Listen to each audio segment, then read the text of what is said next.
حضرت عمر فاروق رضی اللہ تعالی عنہ۔ حضرت عمر معمولی شخص نہیں، معمولی آدمی نہیں۔ کچھ لوگ صدیوں کے بعد پیدا ہوتے ہیں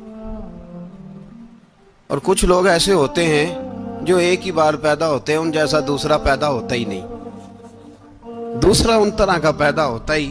حضرت عمر رضی اللہ تعالیٰ عنہ جیسی شخصیات پیدا ہی نہیں ہوتی دوبارہ۔ سارے صحابہ در رسالت مآب پہ خود آئے۔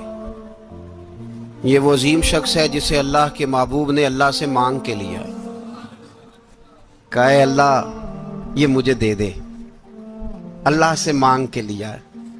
اس لیے صوفیاء کہتے ہیں کچھ مرید ہوتے ہیں کچھ مراد ہوتے ہیں، کچھ مرید ہوتے ہیں کچھ مراد ہوتے ہیں۔ مرید وہ ہوتا ہے جو چل کے آتا ہے، آ کے مرید ہوتا ہے۔ مراد وہ ہوتا ہے جسے کہا جاتا ہے کہ یہ کبھی میرا بن جائے نا، یہ کبھی آ جائے نا، میرا بن جائے، اس کو مراد کہتے ہیں۔ حضرت عمر مصطفیٰ کریم کی مراد ہیں، حضور کی مراد ہے۔ اللہم اعز الاسلام بے اسلام عمر ابن خطاب، اے اللہ اسلام کو عزت دے دے، میرے عمر کو کلمہ پڑھنے کی توفیق عطا فرما دے۔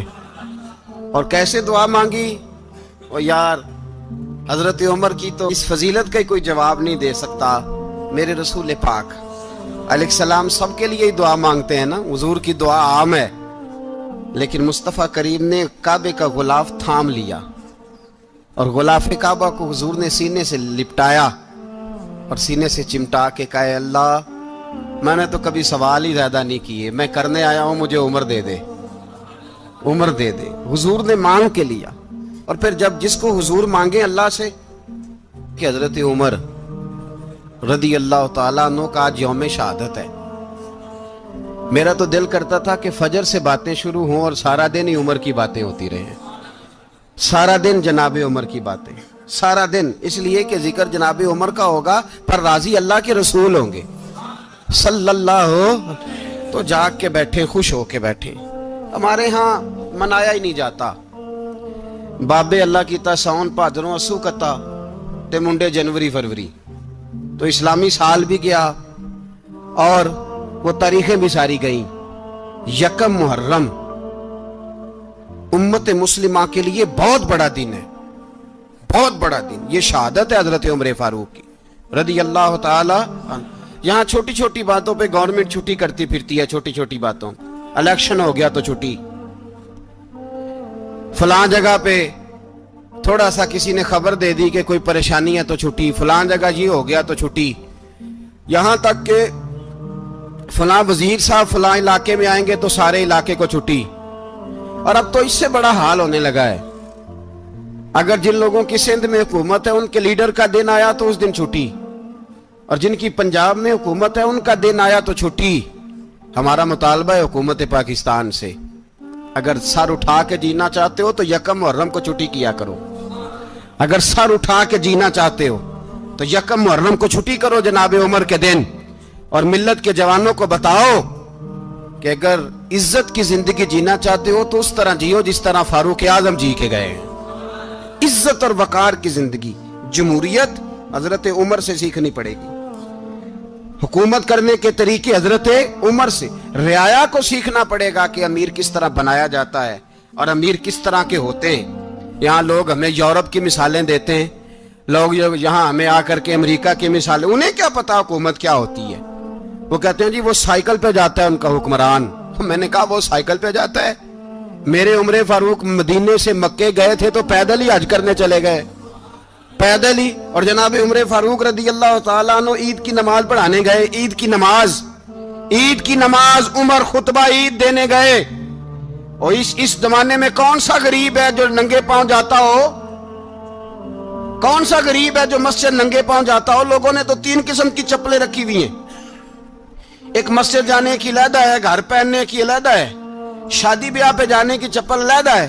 حضرت عمر فاروق رضی اللہ تعالیٰ عنہ نکلے عید کا خطبہ دینے کے لیے تو بیوی سے کہنے لگے جوتا، اس نے کہا صاحب اتنی دفعہ ٹوٹا ہے اب گانٹھا نہیں جا سکتا، اتنی دفعہ ٹوٹا ہے کہ اب دوبارہ پیمند نہیں لگ سکتے۔ تو حضرت عمر کہنے لگے چل کوئی حرج نہیں، بغیر جوتے کے ننگے پیر ہی چلتے ہیں، کوئی حرج نہیں۔ تو کہنے لگے لوگ کیا کہیں گے؟ فرمایا چپ کر، لوگ جس دن عمر نے یہ دیکھ لیا نا لوگ اس کے بارے میں کیا کہتے ہیں، اس دن عمر عمر نہیں رہے گا۔ تو کہا پھر آپ کا نظریہ کیا ہے؟ فرمایا میرا نظریہ یہ ہے کہ رب رسول میرے بارے میں کیا کہتے ہیں، لوگوں کا کیا ہے؟ لوگ کل کسی کے بارے میں کچھ کہتے ہیں اور پرسوں کچھ کہتے ہیں، میرا نظریہ یہ ہے کہ رب رسول میرے بارے میں ننگے پیر عمر جا رہے ہیں۔ کون جی؟ میں بڑا ماڑا۔ اچھا جناب، کیا غربت ہے؟ 10 قسم کے جوڑے لٹکے ہوئے ہیں کمرے میں، اور پہننے کی فرصت نہیں، سویرے کیا پہننا ہے، شام کیا پہننا ہے، 15 سوٹ کٹھے استری ہو کے لانڈری والا بھیج رہا ہے، اور تو غریب ہے، تو بہت بڑا غریب ہے۔ اس لیے کہ غربت پیسوں کی وجہ سے نہیں ہوتی، غربت تو دل کی ہوتی ہے۔ تو واقعی بڑا غریب ہے، اور تو غریب ہی رہے گا۔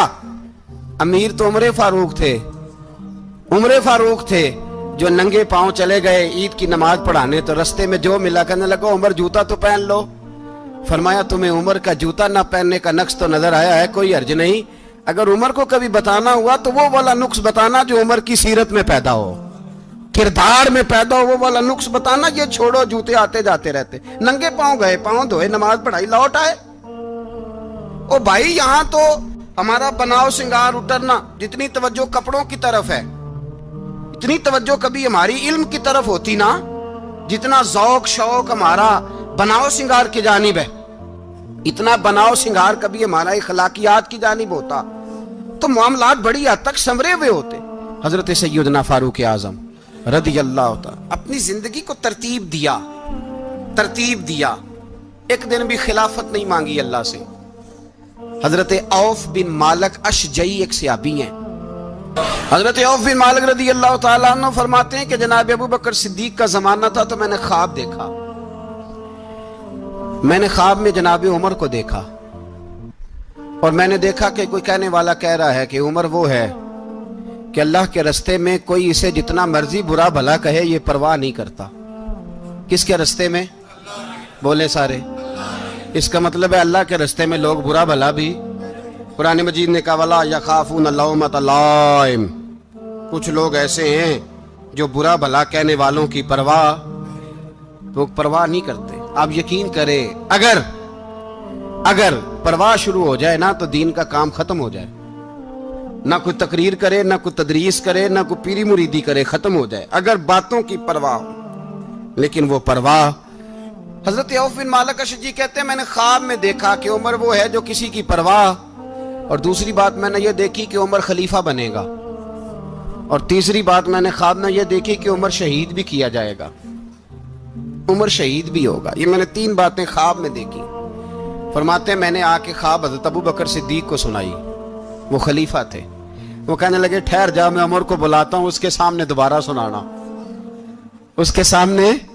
فرماتے ہیں میں نے بلایا حضرت عمر فاروق کو، آ کے بیٹھے، خواب شروع ہوا۔ کا ایک بات تو میں نے یہ دیکھی کہ آپ ملامت کرنے والے کی پرواہ نہیں کرتے، دوسرا آپ خلیفہ بنے گے۔ جناب عمر کہنے لگے چپ کر، ابو بکر کے سامنے ہی کہہ رہا ہے، چپ کر، خلیفہ کے سامنے ہی کہہ رہا ہے۔ تو حضرت ابو بکر صدیق کہنے لگے عمر اسے کہنے دو، مجھے لگتا ہے رب کی رضا یہی ہے کہ میرے بعد اگر مصطفیٰ کا منبر ملے تو عمر کو ہی ملے، اسے کہنے دو۔ یار یہاں تو لوگ ڈینگے مارتے ہیں، یہاں تو لوگ دعوے کرتے ہیں، میرے سامنے فلانے کو بھی بٹھاؤ، فلانے کو بھی بٹھاؤ، اس کو کیا پتا، اس کو کیا پتا، یہ تو بڑکے مارنے کا دور ہے۔ حضرت عمر رضی اللہ تعالیٰ عنہ کو تیسری بات کہی، حضرت عوف بن مالک نے کہا آپ شہید کیے جائیں گے، میں نے خواب دیکھی ہے۔ نیک لوگوں کے خواب بڑی حد تک سچے ہوتے ہیں، کہا میں نے خواب دیکھی ہے۔ تو حضرت عمر کہنے لگے شہید تو دلیر لوگ ہوتے ہیں، شہید تو دلیر، جسے سارا زمانہ دلیر کہہ رہا ہے وہ اپنے بارے میں کیا کہہ رہا ہے؟ کہتے ہیں شہید تو دلیر، میں تو کاہل سا آدمی ہوں، سست آدمی ہوں، میں تو اتنا کام ہی نہیں کرتا، تو یہ خواب تو نے جو دیکھا ہے نا پھر سے دیکھنا۔ تو ابو بکر صدیق فرمانے لگے عاجزی نہ کر، انکساری نہ کر، تو جو کہہ رہا ہے ٹھیک کہہ رہا ہے، لیکن مجھے سن کے شکر بھی ہوا ہے اور افسوس بھی ہوا ہے۔ افسوس اس بات کا کہ تیرے جیسا بطل عظیم چلا جائے گا، اور شکر اس بات کا کہ رب تجھے زندگی بھی اعزاز والی دے گا، اور شہادت کی موت دے کے اللہ تجھے موت بھی عزت والی عطا فرمائے گا. اللہ موت بھی تجھے عزت والی دے گا, تجھے کاہلوں جیسی موت اللہ. حضرت فاروق اعظم رضی اللہ. او بھائی یہاں تو اس زمانے کا سب سے بڑا مسئلہ پروٹوکول ہے. لوگوں کو پتا ہوتا ہے کامل پیر ہے, کامل مرشد ہے, لوگ نہیں جاتے. میں کسی کا مرید ہو جاؤں, میرا پروٹوکول کدھر گیا؟ پتا ہوتا ہے یہ کامل استاد ہے, میں اس کے پاس بیٹھوں گا تو میری تربیت کرے گا, لیکن لوگ شاگرد نہیں بنتے. میں کدھر گئی؟ یہ جو پروٹوکول کی مصیبت ہے نا, اس نے بڑے بڑے لوگ زیرو کر دیے, بڑے بڑے لوگ. اور یہ مت سمجھے کہ آپ کا وزیر اعظم پروٹوکول لیتا ہے یا آپ کا صدر پروٹوکول, وزراء, ایسی کوئی بات نہیں. ہم چھوٹے طبقے سے لے کر بڑے سارے پروٹوکول کے قائل ہیں. ہمارا تو داماد بھی کہتا ہے کہ مجھے پوچھا نہیں, میں تمہارے گھر کیوں آؤں. ہمارا تو بھائی ہر شخص اعلان کرتا ہے پروٹوکول کا, فلانے نے عزت نہیں دی تو واپس آ جاؤ, فلانے نے سلوٹ نہیں کیا تو واپس آ جاؤ. لوگ جہاں سلوٹ کرنا چاہیے وہاں بھی سلوٹ کرانے کے قائل ہیں. پر حضرت عمر رضی اللہ تعالی, حضرت عمر کی سادگی اور پھر جناب عمر کی عاجزی, جب انسان اپنے اوپر سوار کر لیتا ہے نا, سوار کر لیتا ہے, میں بدکار پرانا خادم, کسے در ملی نٹ ہوئی, تے واصف یار نے نظر جو کیتی تے واصف ہی. میں اکثر سوچتا ہوں حضور نے جہاں بھی کہا نا, فرمایا میرے بعد نبی ہوتے تو خطاب کے بیٹے عمر ہوتے. حضور نے فرمایا عمر جس رستے سے جاتا ہے شیطان وہ رستہ بدل جاتا ہے. نبی پاک صلی اللہ علیہ وسلم نے فرمایا میرا عمر وہ ہے کہ اس کی زبان پر حق جاری ہے. حضور علیہ الصلوۃ نے فرمایا 950 سال حضرت جبریل میرے عمر کی شان بیان کریں تو ان کی عظمت ختم نہیں ہوتی. 950 سال جبریل عظمت بیان کرے تو ختم نہیں ہوتی. یہ بات ہے حضرت عمر کی. اور فرمایا عمر ابو بکر کی نیکیوں میں سے ایک نیکی ہے, یہ شان ہے اب عمر فاروق رضی اللہ تعالیٰ عنہ کی. حضور نے فرمایا میرے بعد نبی ہوتے تو عمر ہوتے, جس گلی سے عمر آئے شیطان رستہ بدل جائے. میرے عمر فاروق کی شان 950 سال بیان ہو تو ختم نہ ہو. عمر کی زبان پر اللہ حق بیان کرتا ہے, جو عمر کہتا ہے وہی رب کر دیتا ہے. حضور ساری زندگی فضیلتیں بیان کرتے رہے, عمر جواب میں کیا کہتے ہیں؟ کوئی بتائے نا کہ یہ والی حدیثیں کبھی عمر نے بھی روایت کی ہوں کہ حضور نے میرے بارے میں یہ کہا ہے. یہ روایتیں وہ روایت نہیں کرتے. ان سے جب لوگ کہتے عمر تیری بڑی بات ہے تو عمر رو پڑتے, کہتے میں تو اونٹ چرانے والے باپ کا بیٹا ہوں, میں تو اونٹ چرانے والے باپ کا بیٹا, اونٹ چرا. اس سے آگے عمر گئے ہی نہیں ساری زندگی, اس سے آگے لفظ ہی نہیں ادا کی. اور میں تو بھائی اونٹ چرانے والا, میرا باپ تو اونٹ چرایا کرتا تھا, 10 اونٹ تھے, میری ڈیوٹی ہوتی تھی, سنبھالے نہیں جاتے تھے, ابا ڈنڈوں سے مارتا تھا. ساری زندگی عمر حج کرنے گئے, ایک خشک تنا کھجور کا عمر فاروق رضی اللہ تعالیٰ عنہ نے اس کو اپنے کلاوے میں لیا, رونے لگے. لوگوں نے کہا عمر کیا ہوا؟ فرمانے لگے یہاں میں اونٹ چرایا کرتا تھا, یہاں میں اونٹ چراتا تھا, 10 اونٹ سنبھالے نہیں جاتے تھے. دیکھو رسول اللہ کی شان, آج ساری امت چلانے کا طریقہ عطا فرما دیا ہے. ساری نظریے سے پیار. یار پیسہ کس کو برا لگتا ہے؟ آپ جس آدمی کی 50 کروڑ کی پراپرٹی ہے اس کو پوچھیں سب سے غریب, آپ کو وہی نظر آئے گا. وہ کہے گا میں ٹائٹ ہوں, حالات بڑے. میں کئی باری پوچھے انہوں نے, میں کہتا ترجمہ بھی 10 چھڑوں کی, ہمیں تو سمجھ نہیں آتی. اور ٹائٹ حالات کون سے ہوتے ہیں جی؟ جس آدمی کا کروڑوں میں کاروبار ہے نا, اس کو آپ چھیڑے وہ رونے لگ جائے گا, رونے. تو کئی میں نے ایسے دیکھے ہیں کرائے کا مکان ہے, ان سے پوچھے صاحب کیا حال ہے, تو کہتے ہیں جتنی اللہ نے شان والی زندگی ہمیں عطا کی ہے کسی کو نہیں دی ہوئی. اس کا مطلب ہے خوشی بھی یہی ہے اور غم بھی یہی ہے. اندر سے خوشی ہے, اندر سے ہی. تو نے اگر راضی رہنا ہے تو ادھر سے رہنا ہے, ناراض رہنا ہے تو بس اپنے آپ کو خوش رکھے گا تو ہو جائے گا. سارے صحابہ مل کے آئے, کہنے لگے عمر فاروق سے کہنا ہے نبی پاک کے زمانے میں تو ظاہراً غربت تھی, ابو بکر کے دور میں بھی غربت تھی, اب تو بڑا محال ہے. عمر سے سفارش کرو کہ عمر نیا کرتا پہنا کرے. ملکوں کے سفیر آتے, عمر وہی پھٹی پرانی چادر اوڑھ کے اور وہی کئی جگہ پہ پیوند لگے سوٹ پہن کے سفیروں کے سامنے بیٹھ جاتا ہے. عمر کو مشورہ دو, طے ہو گئی بات.